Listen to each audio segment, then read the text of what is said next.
Now it is time for another movie review. Mantroll's movies you should watch or else. Today I would like to review a movie that was made out of a book.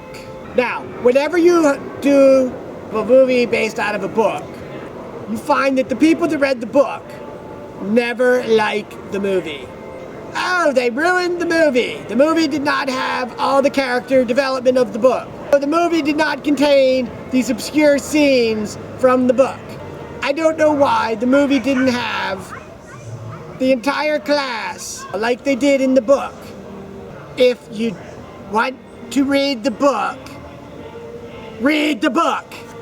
Leave the movies for those of us who do not want to be bored with pesky little details about the lives of secondary characters. Sorry, had to get that off my chest.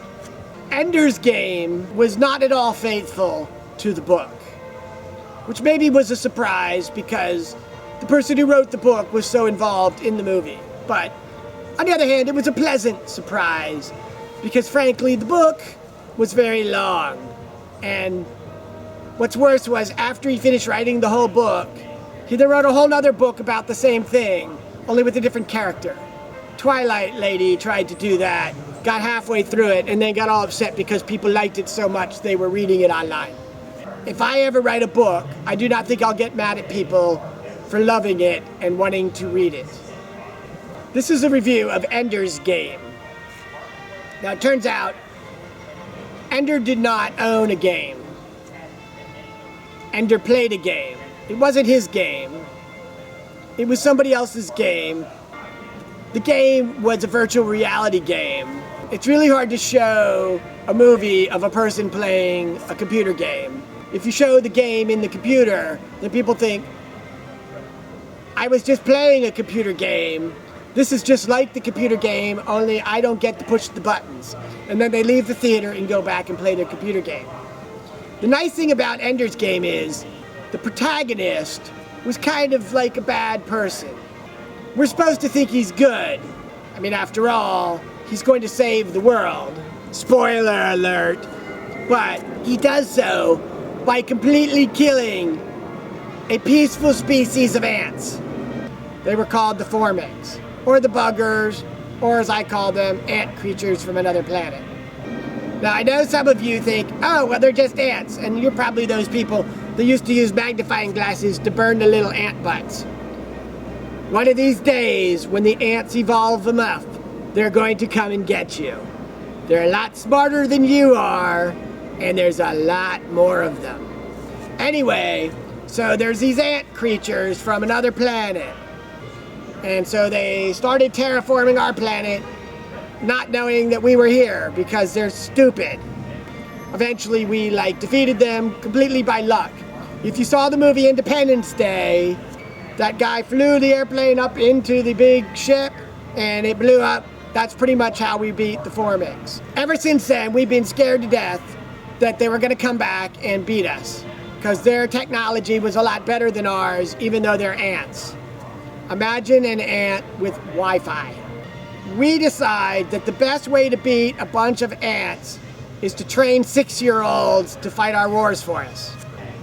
We get all the kids to come play video games, and then the best ones we take into a school where they learn all about how to fight in this weird room that has no gravity, and they shoot people with lasers.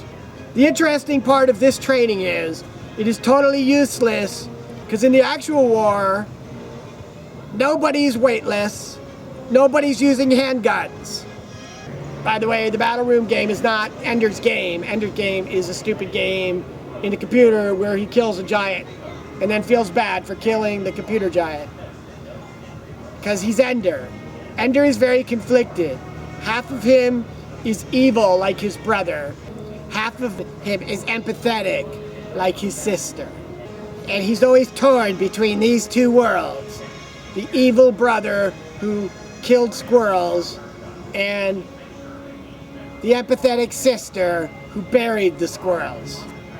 When Ender was young, he killed a boy named Stilson. Later, he killed another boy named Bonzo. The big question that this movie does not answer is, who names their kids Stilson and Bonzo? Anyway, they pick Ender. Ender gets into training, kills somebody. That makes them think, hey, he killed somebody. He's just what we need. So then he goes off to battle school. Nobody likes him because he's a snot-nosed smarty pants. Plus he's a kiss-up to the teachers. Then he kills another kid in the shower. They weren't showering at the time, really. They were just meeting in the shower to kill each other. In the book, Ender was like a really short kid, and so it was amazing that he could beat up a much taller guy. In the movie, Ender is like this tall, and the kid he beats up is some scrawny little brat kid. And you're feeling sorry for him, like, Ender, why are you beating up on a kid half your size? One good thing about the book was there was no romantic stuff because the writer had no idea about romance. Unfortunately, you can't sell a movie these days unless it's Twilight.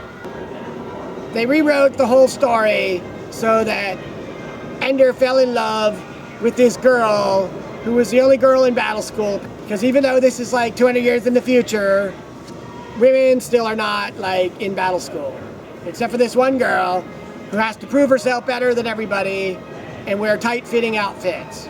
Then in what has to be political correctness, in the book, Petra's got half the army killed and then had a nervous breakdown. In the movie, they skipped all that, because who wants to show the one girl in the whole battle being the one that gets everybody killed and breaks down and cries in a room? So Ender did that instead. Anyway, in the end, it was great because they went to the Formics, they were beating them up, and spoiler, but if you haven't seen this movie or read this book, you know, the book was out like before you were born, and you should have read it a long time ago.